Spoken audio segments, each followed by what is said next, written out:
Monique Kemp was advised to abort her baby when doctors discovered a heart defect during a routine checkup. She kept the baby and Daniel was born with congenital heart disease, which led to her founding Heart of Hope. Heart of Hope was established because of my son who was diagnosed with congenital heart disease. He was the inspiration for the support group. As I went through it all by myself, I felt I needed to give back to the families who is affected by CHD. Congenital heart disease is the most common of birth defects and is one of the leading causes of mortality in children under the age of 1. Instead of dwelling on the negative, Monique decided to use Heart of Hope to raise awareness, provide support to other families and make a difference for these miracle children.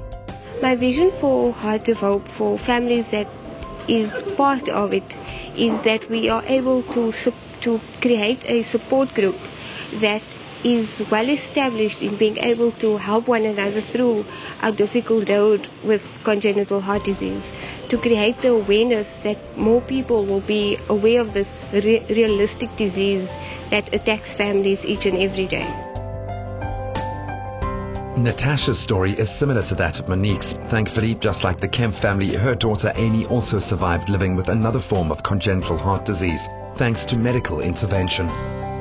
At our 20-week routine scan, we went to Dr. Hartman, who is our gynecologist in Durban. When he started checking the heart, he went very quiet. He got a better view of the heart and he saw that it looked like the one ventricle had not developed as well as the other ventricle had developed. And he said for safety, he would like to send us to a fetal specialist for another assessment.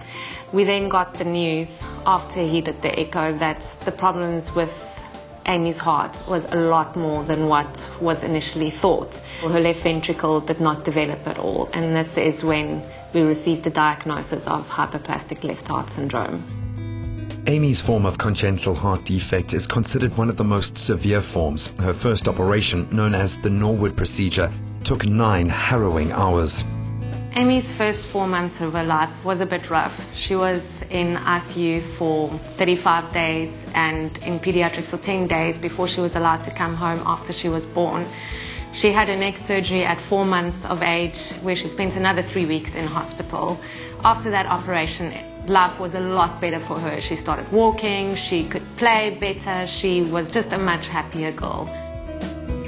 Having support from other families facing a similar situation goes a long way to helping parents deal with the difficulties of the condition. No one is ever prepared to be a parent. Even more so, no one is ever prepared to be a parent of a child with a long-term illness. With Amy, we were really pushed to the limits. It has pretty much been a roller coaster ride from the day she was born. Financially, emotionally, it has really been tough. This is where our family and friends and organizations like Heart of Hope really help you get through the roller coaster ride of having a child with a congenital heart defect. Amy still requires further surgery and the Millers travel from Durban to Cape Town each time she undergoes a procedure. It's a difficult life for young parents and their blue-eyed girl.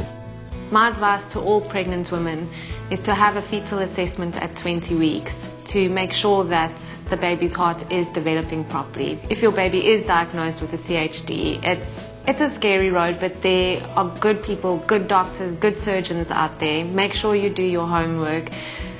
Contact organizations like Heart of Hope, who could be found on Facebook. Heart of Hope put us in touch with other parents with kids with similar conditions, and the heart community is a really, really big community, and there's a lot of support out there available for anyone who has a child with a congenital heart defect. It may be something intangible, but hope has clearly made a difference in the lives of these amazing parents and their extraordinary children.